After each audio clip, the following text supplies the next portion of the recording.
Hello, are we okay with the microphone? All right, everyone awake? Allie, thank you. I've got to tell you, yes, we were here for the first one of these, and this is a tremendous turnout. I got to tell you, you and your team have done an amazing job with this. This is the best I've ever seen. This is remarkable. Kudos to you and everybody. I'm David Petruska. I'm the Neurosurgery Section Chief at St. Mary's. That means we just try to put the call schedule together. That's basically about it. My goal today is to kind of talk about some things that maybe are on the forefront of everyone's thoughts. Let's see here. Can I move? How to just press forward? Hold on. Technical difficulties already. Excuse us.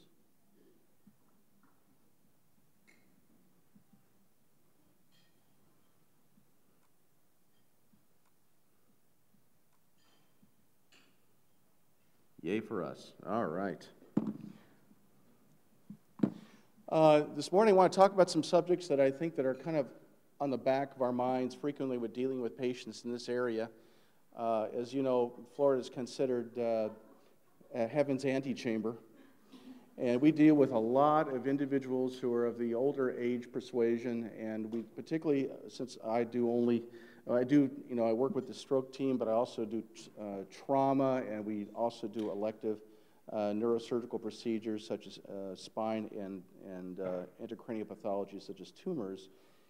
This has become a hot topic for us. I just got back from a meeting, from Congress Neurosurgery meeting up in Boston, and there has been a heightened sensitivity toward dealing with patients of the older persuasion, primarily because there's now a belief that maybe we need to sort of take a step back, reevaluate what we've been doing for the last maybe decade or two, and ask ourselves, are we really doing the patient and the family any favors, particularly with certain care that we deliver. I have to say, from a neurosurgical point of view, we can operate on anybody. The question is, are we really doing the right thing? The issues become one, particularly, as I say, with elderly patients. Anesthesia has become so good. The preoperative and postoperative care has become so good that we can probably get people through anything. But again, is that the right thing to do? So this has become a controversial subject. Now, I have to admit that it's probably something that could probably spend an entire week going over and multiple chapters in a book. I do want to cover some basic topics. Frankly speaking, I want to kind of talk about what is actually aging. There is a difference between chronological age and physiological age. We all know of people that are seemingly much older than their stated age and some people who are quite young for their age. When we are dealing with a surgical issue, neurosurgically speaking, what are the things we kind of consider? And what are we now having to recognize as a baggage that the patients are bringing in to the hospital that we may or may not completely know about, and neither do the families, and neither do the patients. So there is a lot of things we now need to begin to think about. Neurosurgery is a unique surgical subspecialty because we deal with cranial approaches, spine patients. We have a lot of areas of the body that we can operate, but there are some ones that are specifically unique to dealing with nervous system surgery procedures. Then I'm going to cut through and do a number of talks about specific topics, not everything, a few, that I think probably are very important to everybody in this room. But I think the real key to all of this is really everyone's thoughts. I want you thinking by the end of this lecture about what you would do if it was you with these problems. We, as physicians and nursing staff and other healthcare providers, in my opinion, unfortunately, have become somewhat overwhelmed by the sensitivity toward patient family desires, and we're here to be the patient advocate. And that means adhering to living wills, any sort of desires that they may suggest to family members. Again, you, in my mind, are here to be an advocate. So what exactly is aging? Well, needless to say, we all kind of know what it is, but we don't know how to completely explain it. It's sort of an irreversible, it is a slowly progressive change with cell loss, replacement, and adaptation, which occurs in all members of species with the passage of time. There are primary and secondary changes, primary being directly related to aging itself, and secondary being related to disease-like states. And we'll talk about some of those. Most people have both.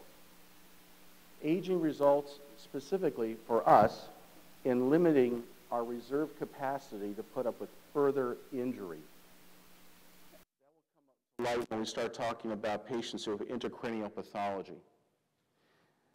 But as we have discovered over the last number of years, age in itself is not an independent, standalone factor in the appropriateness of doing neurosurgical procedures. There are a lot of other things we need to consider.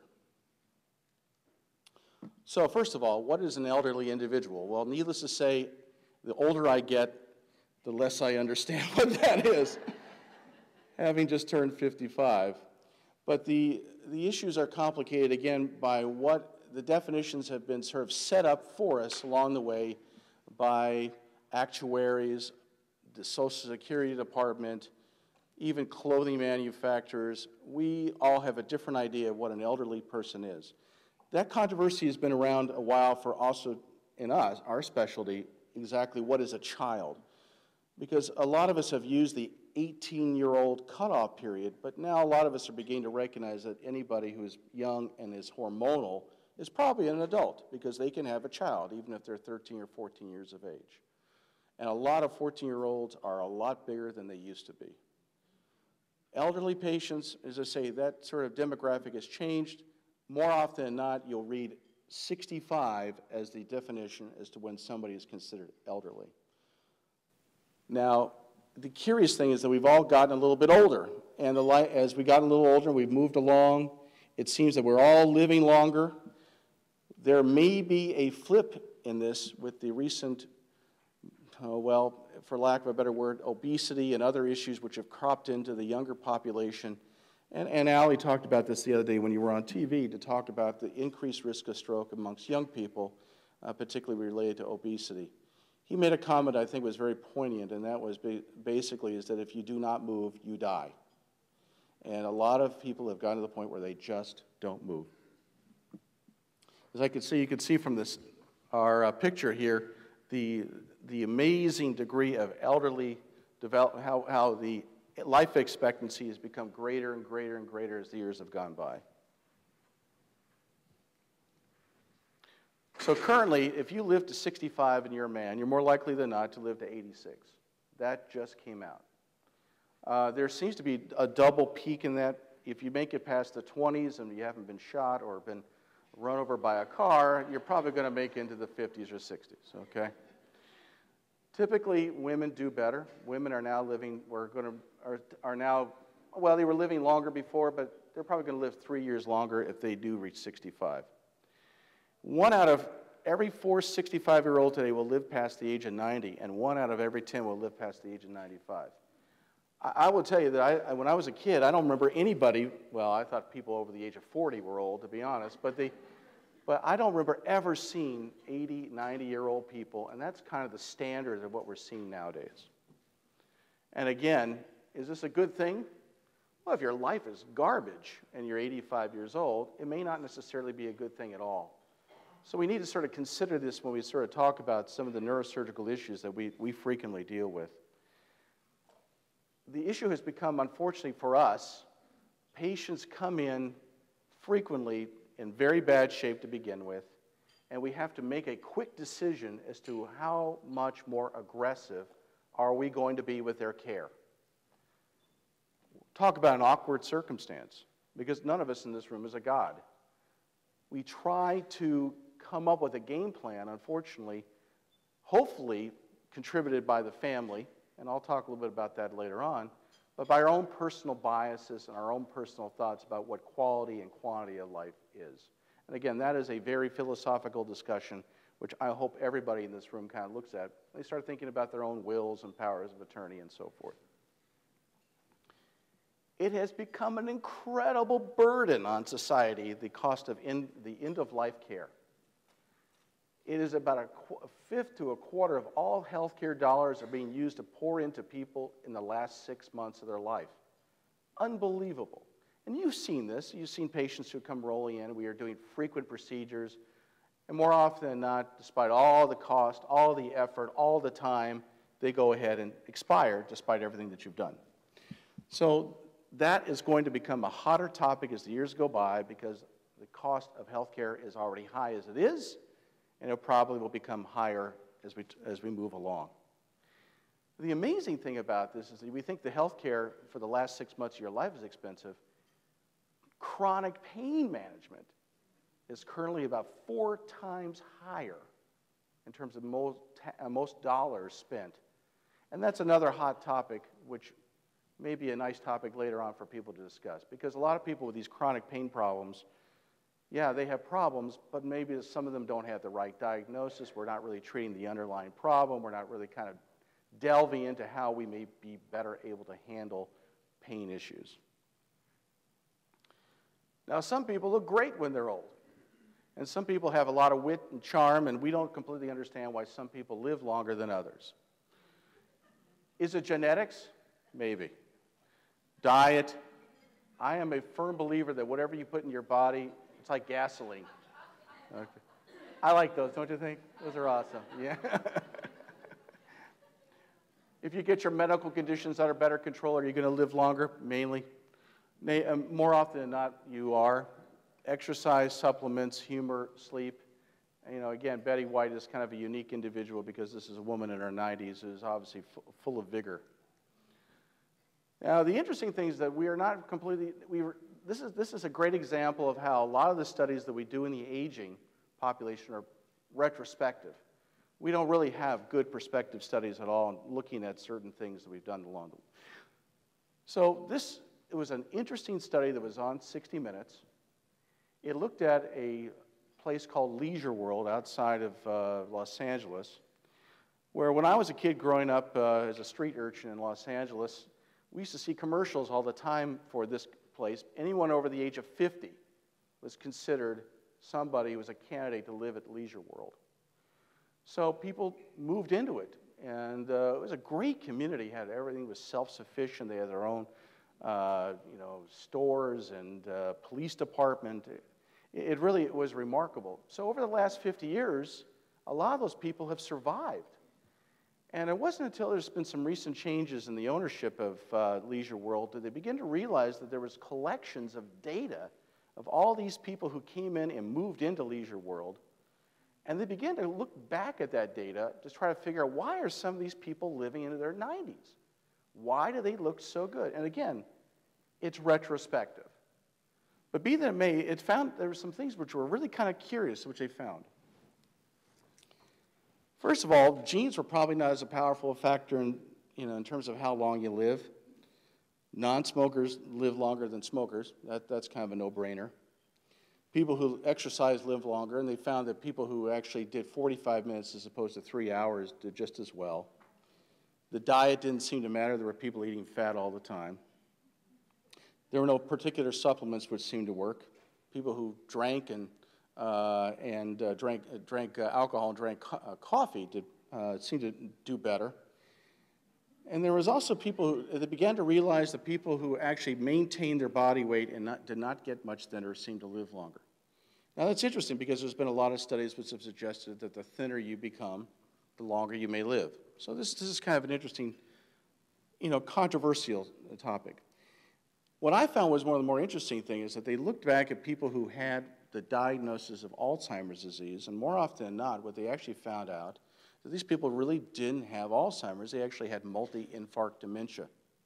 40% of the people diagnosed with Alzheimer's actually had multi-infarct dementia.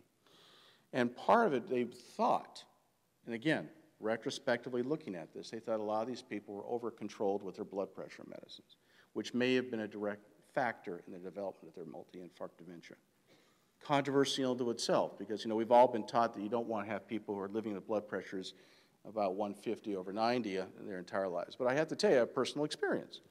My dad is still a college professor. He teaches molecular biophysics at Southern Cal. He is 82 years old, still teaches. He teaches grad students and so forth, and he does not control his blood pressure at all. In fact, he's got blood pressure typically about 150, 160 over 100 at all times. When he went on to try to take blood pressure medicine, all it really did was to cause him what he thought were unsuitable side effects for his way of living. So he's 82 years old. Nobody in my family has strokes, heart disease, cancer, diabetes. I am blessed in terms of that. But I think it's a kind of an interesting factor to kind of, my own personal experience, watch my father continue to, as my brother putts along here, and it's amazing in terms of how he's continued to function despite having what many would consider unsuitable blood pressure. This has also led to another discussion in terms of, do we really want to live beyond a certain time in our lives? And there was a very controversial article in Atlantic magazine a couple of months ago done by Ezekiel Emanuel. That name sounds familiar. Yes, his brother is Rahm Emanuel, who is the mayor of Chicago. But he's a cardiologist. And he kind of looked about, he said, I'm looking at all these people who are in their 70s and 80s, and they're not happy. They're not doing well. So he kind of sat down and kind of reevaluated the data and kind of came up with some personal thoughts. And I thought there were some things which were kind of interesting that he said. One is that the healthcare process has really not slowed the aging process, but has in fact slowed the dying process. I think that's a very insightful thing. Death usually results from complications from chronic illness, and it seems, despite everything that we have liked to think that once we start living longer, we're going to start living better, it is not that case. In fact, it seems that the longer we live, the more likely than not, we're going to have a disability that's going to accompany it. Again, a controversial, if you have half a chance, it's about 4 pages long. A lot of people are very argumentative when it comes to this discussion. I think it set off a firestorm amongst the people in terms of, do you really want to live to 75 or not? But we do know certain things about the elderly. First of all, physiologically, there's some things that change as you get older. Your proportion of body fat changes. There's an increase. There's a decrease in your lean body mass. There's a less renal excretion. As you may remember, the creatinine clearance equation does incorporate the age into it. Hepatic catabolism changes. Big deal when it comes to how you and I metabolize drugs as we get older. Our autoregulation of cardioregulatory systems and pulmonary systems also becomes less. And there's because of all these factors, a change in terms of the distribution and action of hormones and pharmaceuticals. Neurologically, which we're kind of most interested in today, there's a decrease in brain body weight.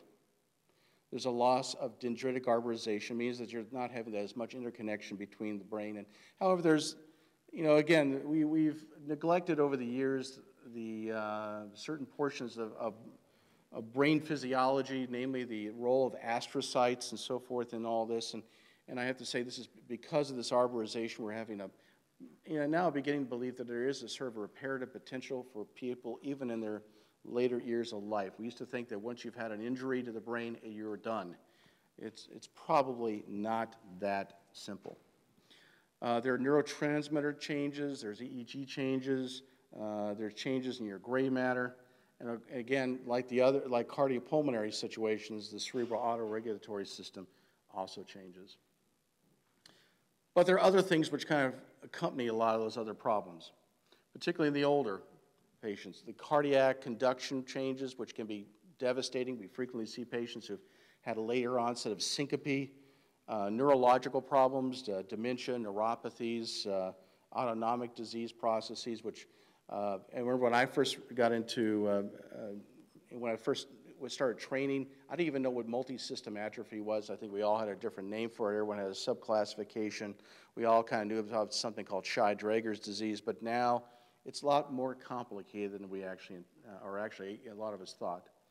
A lot of people also have pulmonary type problems, diabetes, arthritic problems, psychiatric problems, which I'll kind of briefly talk about, and obesity. It is shocking the amount of older fat people there are. and it's continuing to get worse every year, as you can see by this prediction on the slide as well.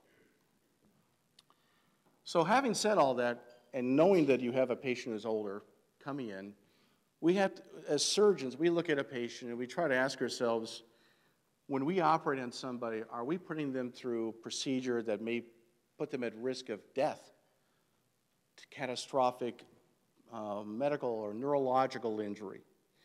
And there are certain things we typically tell a patient when they come to the operating room, or before we go to the operating room, say in pre-op, we meet them in the office or we see them in the trauma bay, that there are risks which are inherent to everything, which we'd like to think are controllable. The theory is that if you really wash your hands, there's probably less likely to be infection. Are you running the risk of, there's bleeding issues. Some people, you like to think that you can control all bleeding. That is not the case. You like to think that you can prohibit death. Death comes to everybody. There have been episodes of device malfunction, problems with transfusion, anesthesia, organ failures. And you would like to think that anything that has happened before is not going to be an issue later on. Say if they've had a previous orthopedic procedure, such as a hip replacement, that is not going to be a problem. But that, they can be, because you're going to potentially have to look in terms of how you even position a patient on the operating room table. But all these, quote, controllable risks are in fact increased with age. And frequently we do not look at the other things which we really can't control. A lot of patients, particularly in this area, come in dehydrated. That's one of the things that we typically do when a patient arrives with a stroke, is make sure that we fill their tank. Same thing with trauma patients. We now are realizing a lot of these patients are sitting around all the time. Their tissue is getting worse and worse, poor nutrition. A lot of them are terribly deconditioned, particularly if they have some underlying obesity. Medicines cause a great deal of side effects, muscular degeneration, etc. But there are other psychosocial things which sometimes I personally do not always think about, such as neglect, depression. Do they really have the correct diagnosis? And there are these people who have chronic pain, who are on a boatload of medicines, and you're always kind of shocked to see patients on high doses of OxyContin who are 90 years old, who are prone to stumbling and falling, and again, when you treat a patient surgically, you have to worry about post-operative pain control, and if you're having to try to increase the amount of pain medicine, you really run the risk of respiratory suppression. The morbidity and mortality for the elderly patient has really gotten better through anesthesia. And again, as I pointed out, and I'll repeat theme to this thing, advanced age in itself is not an independent reason for not operating on somebody. Most people who die in the operating room or have other sorts of problems, it's because they had some other issue with it. And particularly if it was done on an emergency basis. There's always going to be cardiopulmonary, renal, liver problems that are always going to be the risk.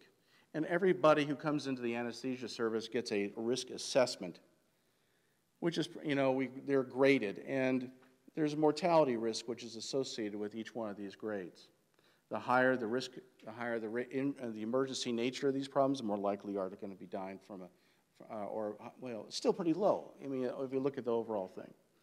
But neurosurgery is unique because there are other things that we worry about that again, doesn't pertain to a lot of other types of surgical procedures. We position patients in unusual circumstances. We lock them into position. This is a Mayfield head clamp on the upper left-hand side, prototypical standard, pins driven into the skull, 30 pounds per square inch. If you have an elderly patient who has osteoporosis of the skull and has tissue like wet toilet paper, you can see where that could be a real problem. Some of the procedures we do are positioned in such a way where the patient does have increased risk of pulmonary problems or cardiac problems. This is a sitting position, which is kind of making itself come back. It's because anesthesia has become so much better over the years. We're now using things like sitting position again. For an elderly person who has been on the operating room table for 5 to 8 to 12 hours, that is not a comfortable position. And then there's the prone positions, which I always worry about from a spine point of view, because it is a difficult patient to get out of in the event of a cardiac arrest. One of the things we always suggest when we see somebody who is old or of a certain age group and has a history of cardiac disease, we always make sure we keep a bed outside the operating room chamber, because if you have to get them off the table quickly because they are having a cardiac arrest, you need to be able to put them somewhere. And that has personally happened to me, where, again, thank God we had a bed outside, or the patient would have died on the operating table. 60-year-old guy. And then there are certain other things that are unique to actually specifically cranial surgery. Meninges in an older patient is really of poor quality typically, and usually very adherent to the inner table of the skull.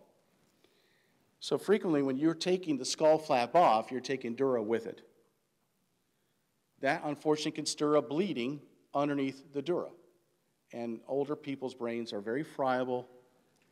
Just even stroking the outer cortical surface with an instrument can lead to significant bleeding. A lot of patients do not have the bounce back to their brain. We talk about something called elasticity and compliance of the brain. And frequently you will see that even though you've evacuated a hematoma on an elderly individual, their brain does not rise to fill into that position, and may not for weeks. So there's a considerable risk of a repuddling or a reaccumulation of blood or fluid into that area. And furthermore, as people get older, there's a reduction of cerebral spinal fluid, turnover, something called CSF dynamics. It is amazing how that has only become more of an interesting topic for neurosurgeons over the last 5 to 10 years. Probably has been always important, but we thought, oh, it's just spinal fluid. Spinal fluid is critical in terms of how brains function correctly. Unfortunately, too, atrophy can play a role in a lot of patients' problems because they're more prone to having bleed or blood fill into a space because the brain is no longer in that area to kind of occupy it. Frequently, a lot of us are asked to see a patient who has large ventricles. And the question has been raised is, are we really dealing with somebody who has actually got hydrocephalus or atrophy? Hydrocephalus, for us, always implies that there is a problem with intracranial pressure dynamics. Atrophy is totally different. It is frustrating for us to see a radiologist read hydrocephalus or increased, or my favorite is normal pressure hydrocephalus, which is a clinical diagnosis. They cannot do it. I also see this in patients who have undergone cervical MRIs where they read myelopathy. That is a clinical diagnosis. There are techniques which the radiologists have used to try to get them off the hook and say, well, this, one of the things we look at, what they frequently use is called the Evans index, looking at the width of the skull and comparing it to the width of the lateral ventricular system. It is not a perfect science. And the interesting thing is that frequently, even if we do think that there is an indication for treating hydrocephalus, say through a shunting technique, a lot of these times these ventricles don't get any smaller. Why? Well, probably because we're not dealing specifically with the large ventricles that are causing the neurological problems, but it may go back to that cerebral spinal fluid issue where we are actually improving the turnover of cerebral spinal fluid and getting rid of fluid which has stagnated intraventricularly. A lot of interesting thoughts about CSF dynamics lately, which I'm sure more to come. So let's look at some things that are kind of the controversies that we see typically. I've picked a number of ones here. I'm sure you can come up with many others. I did briefly mention normal pressure hydrocephalus, but there are other things. I broke it into cervical spine trauma, spinal stenosis, brain tumors, and intracranial hemorrhage. Traumatic cervical spine fractures are a big deal for us down here because, again, we deal with a lot of elderly patients, underlying osteoporosis, frequent falls. More often than not, it's always related to a fall. And there's no good treatment algorithm in terms of anything that we read neurosurgically or orthopedic spine, in the orthopedic spine literature. Everybody has an opinion. A lot of what we wind up doing with some of these patients with spinal injuries of the cervical spine depends on a lot of things, what they were like before. If they were demented, if they were living in a nursing home, if they were somebody that was totally incapacitated, more often than not, we try to do no further harm.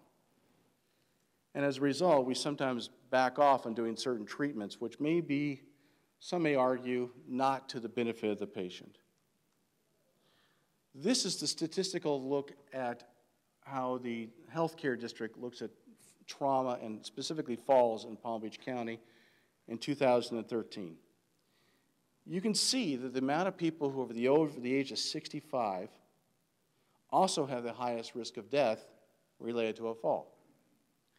And if you add on the potential, some of these people being on anticoagulants, that includes even things like aspirin, Motrin, their risk of morbidity, mortality goes significantly higher. Now, this was back in 2013. We noticed that patients who were on anticoagulants had almost double the death rate of anybody else who was not. Interestingly, in 2014, that has been a little bit less, and I think primarily because we've learned by some of our mistakes. It has been very difficult, and I'll talk to you a little bit about anticoagulation in a few moments, to try to keep up with all the anticoagulants which are out there. And there are frequently little or no reversal factors that are available to take care of the anticoagulation. And they're heavily marketed. Everyone seems to be on something. And I understand that, I really do. But again, from our point of view as a surgeon, it really puts the patient, and really from a medical legal point of view, us in a very difficult situation. People with elderly patients with cervical spine fractures do not do well. They universally do very poorly. They are more likely than not to die. Not necessarily even related to the fracture itself, because more often than not, these patients don't have a whole lot of neurological deficits. It is everything else which kind of goes with it. They can't get out of bed, the bracing, the poor nutrition, the lack of reserve. There's so many things which kind of go along with it. One of the things we've frequently used over the years are halos. Halos, for those who do not know, is a large chest brace secured to the chest by straps. Then the skull is bolted with a large ring attached to it, and a series of, usually rods are connected between the two. This, for a lot of patients, can be deadly. They don't have chest excursion anymore. They can't get up and down. The osteoporosis in their skulls are such where the screws themselves penetrate into the skull. So a lot of us, again, have had these prior experiences where patients have done very poorly with the use of halos. And a lot of us, again, are now looking at whether or not we should be putting the people in softer collars, even though it's a, quote, unstable fracture, or considering operating on some of those patients and then putting them into a device such as a collar. The problem with even collars is that they break down skin. So everything has its pros and its cons. Cervical spinal stenosis, which is kind of a brother to the cervical spinal injury, is kind of interesting in itself because we, as neurosurgeons, again, we typically see the patients who have come in with neurological deficits presenting in our office. How many other patients are out there who are walking around with severe spinal stenosis, cord compression, who don't have one single symptom? And that's a real problem. Because again, we theoretically do not operate on pictures, we operate on people. Now that we're beginning to realize a lot of these patients are functional and doing quite well, is changed the way we even look at spinal stenosis. At the last Congress Neurosurgery meeting, there was an absolute give and take, frank, open discussion with about 2,000 neurosurgeons how to treat cervical myelopathy. You're thinking to me, you're kidding me. Cervical myelopathy, spinal cord compression with neurological deficits, that is a surgical treatable disease. That is well, a lot of people are having to rethink that. Because a lot of people, yes, they may get worse, but they don't get worse quickly. Or if they do get worse quickly, they don't get any further worse. And there are a lot of problems with some of the treatments that we have available for things such as spinal stenosis. And that is kind of a process of a work in progress, to be honest. A lot of us are taught that the patients who have spinal stenosis are going to become a quadriplegic in the event that they fall. Literature doesn't support it. It's negligible. If that was the case, we would see every elderly patient with spinal stenosis falling in this county would be winding up in our emergency room. It does not happen. A lot of these people have auto-fused. The other issue is, again, the surgical treatments themselves, because you're dealing with patients who have poor tissue, poor bone. How well do they do? Well, a lot of them do really crappy. And the problem is because we really don't even know exactly what we should be doing for some of these patients. If you have somebody who has multi-level spinal stenosis, do you just operate on the area of the stenosis, or do you treat other areas which you think may become a problem later on? Very controversial in itself. I have a personal opinion regarding what to do with patients with cervical spinal stenosis. And you really have to look at the patient as a patient, not just simply a film. You have to have a conversation with this patient and the family, because frequently the patient will not cognitively put all these things together. I used to do a lot of drawings, sort of map things out for a patient to kind of give them a better idea. I think better visually than I do anything else, so I thought maybe that would be the best way to go. And I think it did seem to help. Most patients with cervical spinal stenosis who don't have any symptoms, I think you could just leave alone. And some people think that even if there's cord signal change, you can leave it alone too, if they don't have myelopathy. That, I tell you, is a very common thought. We have to realize when we do surgical procedures, if someone already comes in with a neurological deficit, the chances of you necessarily making them better may not be all that good. The damage is already kind of done. And what you're trying to do with surgical procedures is trying to keep people from getting worse. And that has to be really emphasized to patients, and particularly in light of the operation itself can make them worse.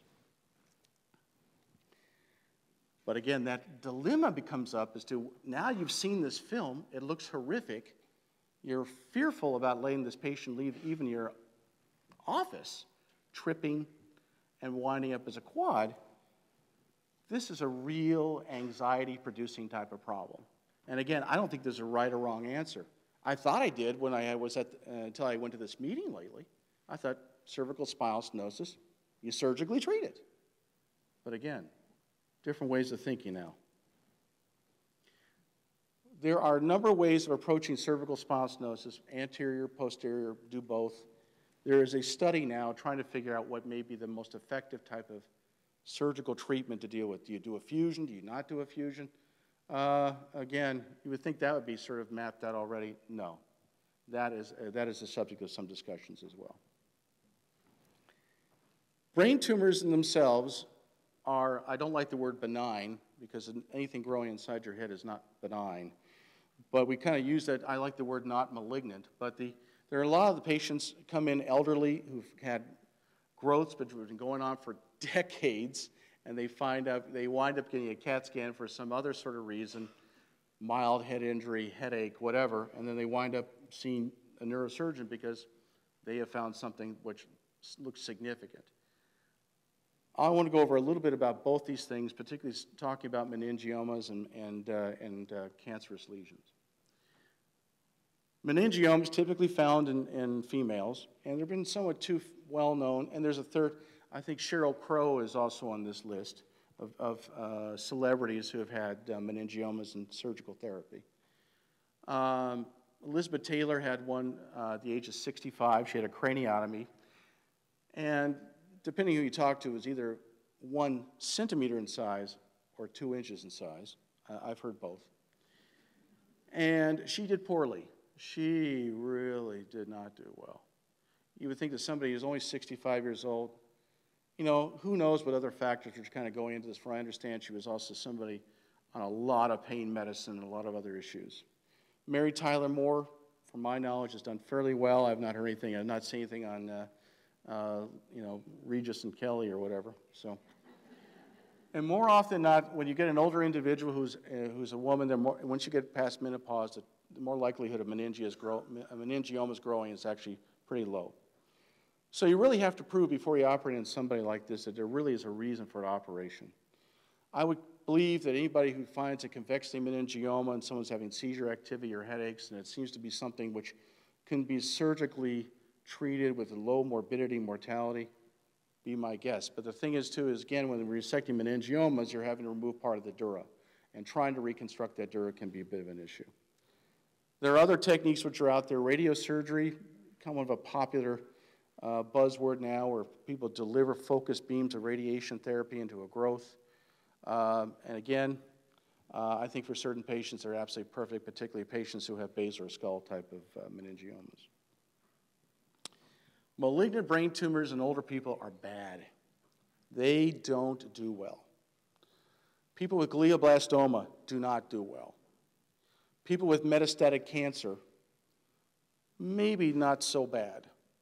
But let's be honest, most people with metastatic brain cancer have a short life expectancy as it is. There have been some thoughts that patients who have more than one lesion may benefit from multiple doses of radiosurgery, say people in their 70s and 80s. I think we really need to look at this hammer of radiosurgery, because it seems now that everything is a nail. And there's now concern that a lot of people who are getting radiosurgery may be prone to carcinomatous processes later on in life. So stay tuned for that one. The thing is about metastatic disease is that, again, patients do poorly universally no matter what they do.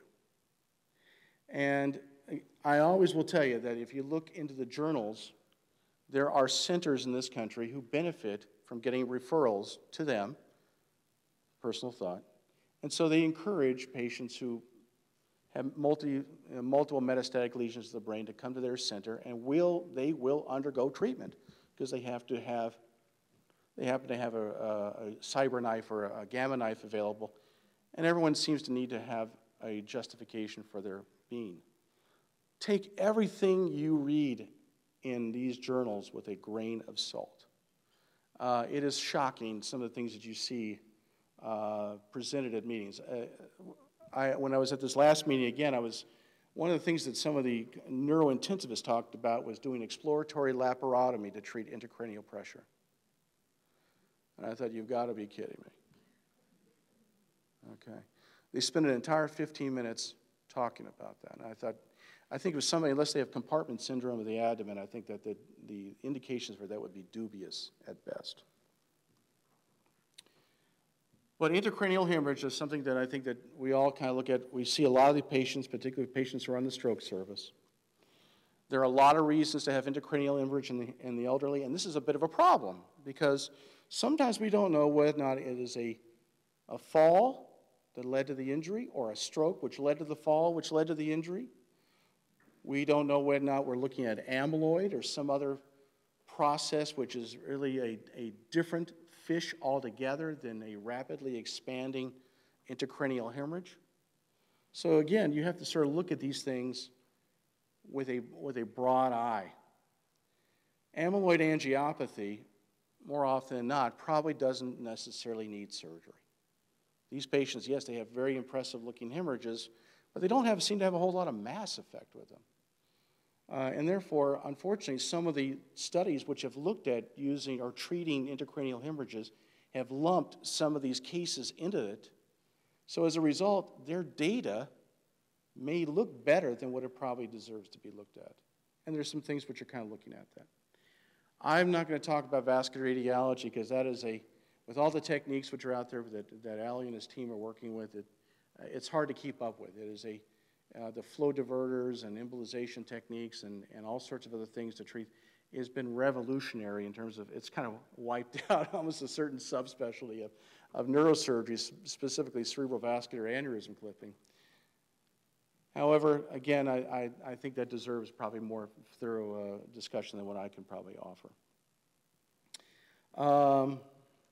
So let's look at some of the more common intracranial images that we see. Acute subdurals.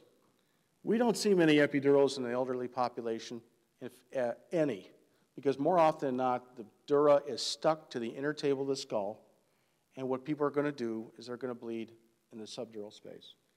I like to think of the subdural space as actually the epiarachnoid space, because it's complicated in terms of where tissue planes come and go, and you will frequently find inside an acute subdural CSF. So there's more to it than just simply that. And furthermore, you've got a patient who typically has a brain injury which has led to the acute subdural, and unfortunately the acute subdural does create a mass effect, but you've also got a severe brain injury, and that's why a lot of those patients don't do very well at all. So a lot of them do crappy. Patients with non-traumatic intracerebral hematomas are typically the things we see on the stroke service. And there's certain things that we have gotten to the point where we have protocols when a patient comes rolling into the emergency room. A lot of these patients are getting, they get everything that they need to get. And again, I think what Ali has done over the last number of years in his team has been absolutely amazing. Because I think comparing other morbidity and mortality, which I've seen before, it is much, much less than what it ever used to be. The thing that worries me the most are a lot of these patients who are already on anticoagulants.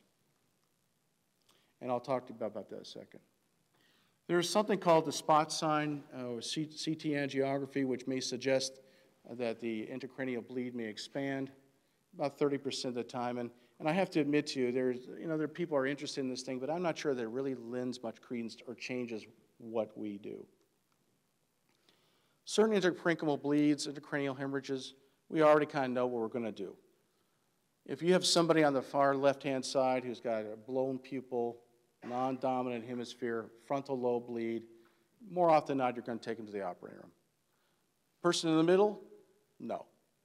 Cerebellar hemorrhages, which have not really been explored, but we all believe they're neurosurgical emergencies, we all typically operate on those. But the studies looking at early intracranial surgery for hemorrhages are somewhat confusing. And there's been a number of them over the years which have just suggested that maybe early surgery may not be any better than waiting a day or two after conservative measures. Stitch 1, Stitch 2, they all have a curious, funny acronym. But again, we're beginning to believe that there are patients who probably do better than not by just waiting. Some patients, if they have a very superficial bleed, yeah, they do better. That makes sense. But there are other things which kind of go along with it. And the problem is a lot of these studies have looked at all comers again, and they've incorporated a lot of other different types of bleeds. There are other what we call non-craniotomy or minimally invasive procedures. We've been very interested in certain things like endoscopic procedures over the last number of years. These are typically done on patients who have survived the original ictus by about a day or two.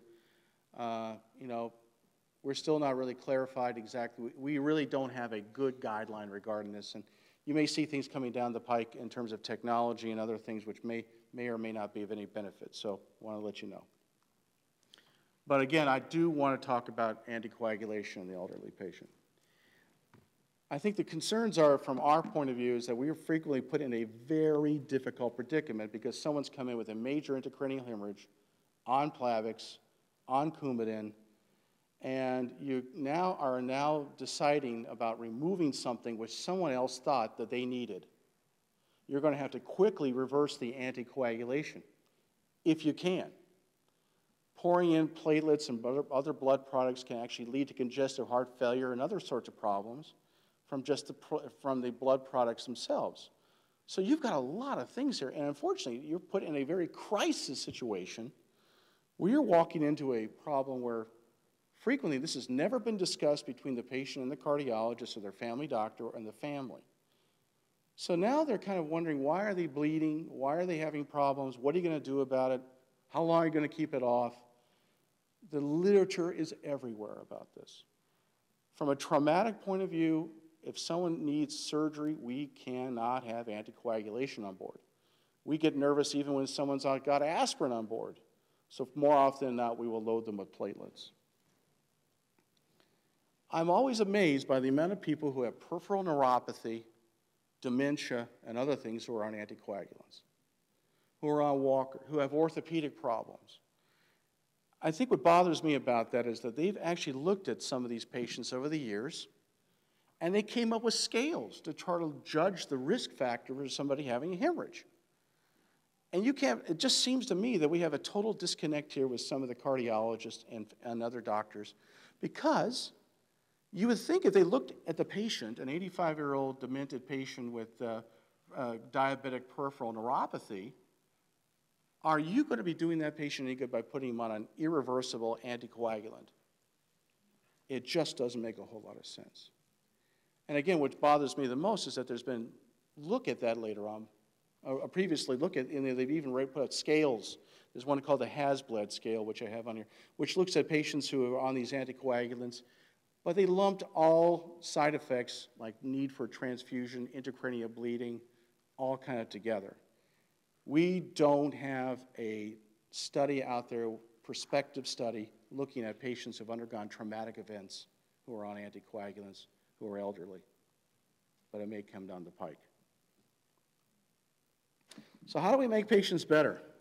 Well, maybe we'll have a better idea of what we're looking at. I think under certain elective circumstances, a lot of patients could probably justify by getting a slew of other types of blood work drawn. Is it going to make a bit of difference in terms of their overall outcome? I don't know. I think patients who come in with a boatload of pills, that's always a bad sign that you're probably not going to do very well no matter what we do. What some of us, and I'm speaking to myself and my neurosurgical colleagues like Dr. Osborne, that we kind of look at these patients from a scale point of view of how bad were they to begin with. If these people had a low Karnofsky scale, which is one of the more classic ways of looking at disability, or a Rankin scale, are we really doing them any good? Should we even be operating on these people?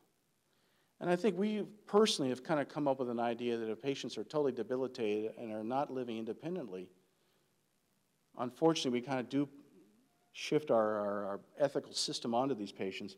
You got to think twice about operating on them. As I said before, we're kind of stuck frequently making decisions on patients we don't even know. What really gets me, and I think everyone who's part of the trauma service and surgical procedures, is that we have patients come in with no plan, no living will, no power of attorney, despite everything which is said repeatedly in the press, TV, whatever. And it shocks me, particularly patients who have underlying cardiac disease who are being put on anticoagulants. So again, it puts us in a very awkward situation. So how do you deal with that? Well, you make it work for you.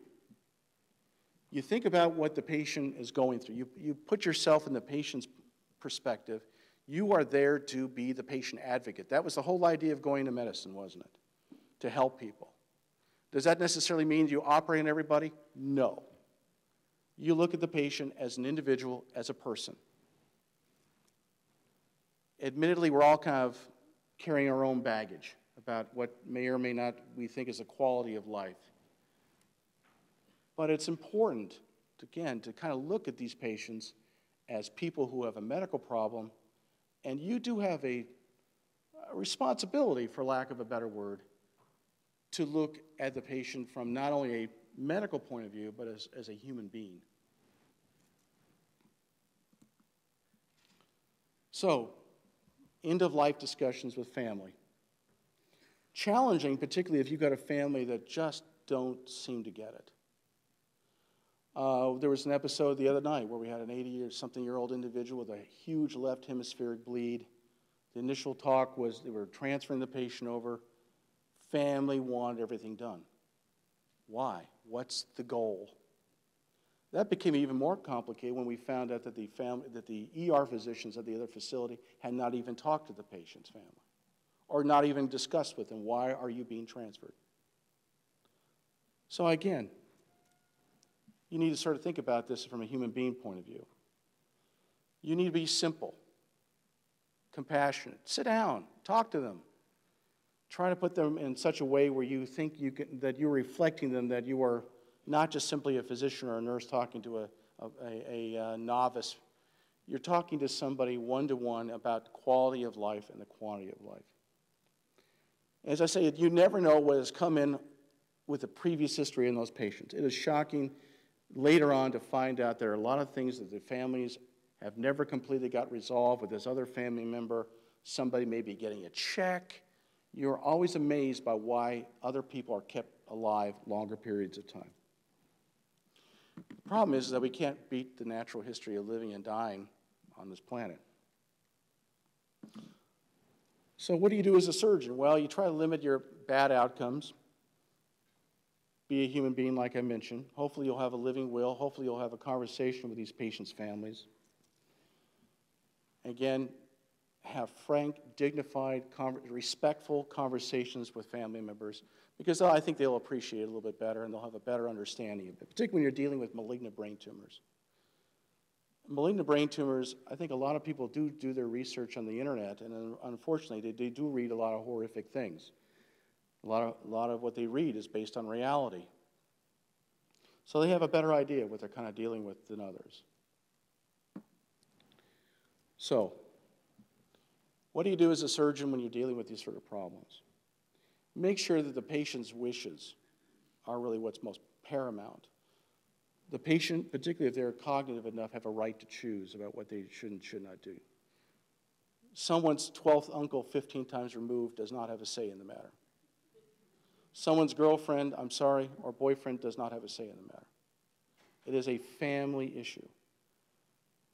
But as I mentioned from the outset, I'm a little bit worried over the years we've kind of turned over the decision-making processes regarding care to a group of non-sophisticated people like family members to make a decision. You are well-trained personnel. Sitting down with them and talking to them about what's kind of going on, giving you their attention and respect, that will make a big difference and hopefully make your life a whole lot easier. But the real key to us is, to me, as I say, I looked at these patients, I would want to make sure that whatever's being done to that patient is what I exactly would want done to me. And if it's not, and if you don't feel comfortable with the decision, get help. Talk amongst each other. Thank you very much. I appreciate it.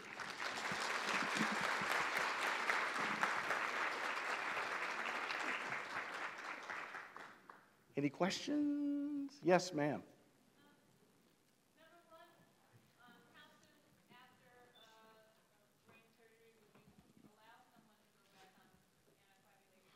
Well, and again, this last topic has been the subject of some discussion.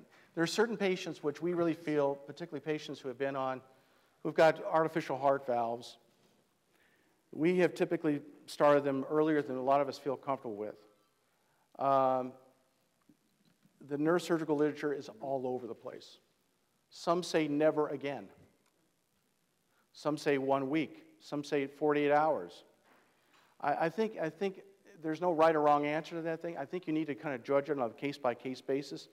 But the family needs to know that if you're resuming anticoagulation, that there is that increased risk of postoperative bleeding and other sorts of issues. I know we do always worry postoperatively of the risk of deep vein thrombosis and pulmonary embolism.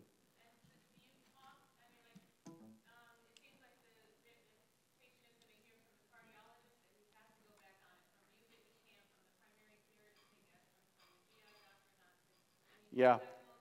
Well, the theory, we do. I think we kind of pride ourselves in communicating with as many doctors that I've called doctors in the offices and so forth to ask what are their thoughts. However, it is still in light that they are in your house. It is your decision. And I think when they are in your house, what the cardiologist thinks and what the GI guy thinks, I'm sorry. Because they're not going to be there at 2 o'clock in the morning when someone has intracranial hemorrhage. And they're not going to treat it. Okay. Thank you very much. Appreciate it.